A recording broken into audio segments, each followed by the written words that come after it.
Matagal na kitang gustong kausapin tungkol sa mga test results. Pero di man lang sinasagot ang mga tawag ko sa'yo. Ano ba kasi yun? Malaki ang naging pinsala sa'yo noong aksidente mo last year.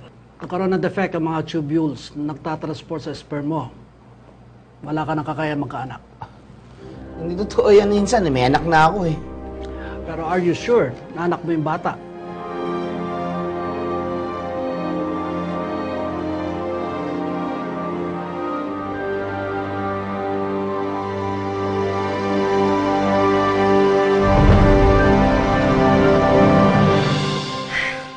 Ang daya talaga ng Ninong Gordon mo. Hayaan mo na. Sa umpisa lang naman yun maarte.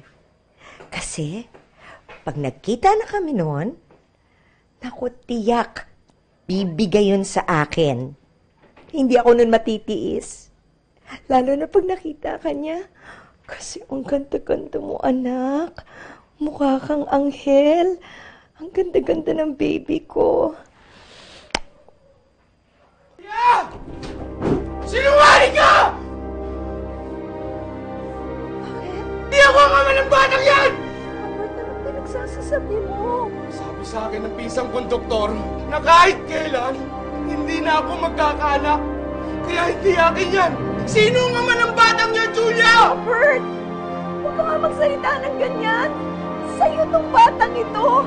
Wala akong ibang nakasipig kundi... Sino ang ama ng batang yan? Sino? Matagal mo na pala akong niloloko! Ayos ka! Lumayas ka! Lumayas ka!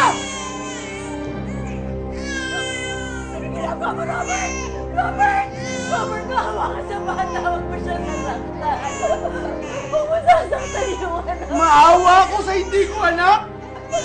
Gusto na ako maawa! Niloko mo ako! Pag hindi ka umalis, sasaktan ko itong hayop na anak mo! Pinalaglag ito!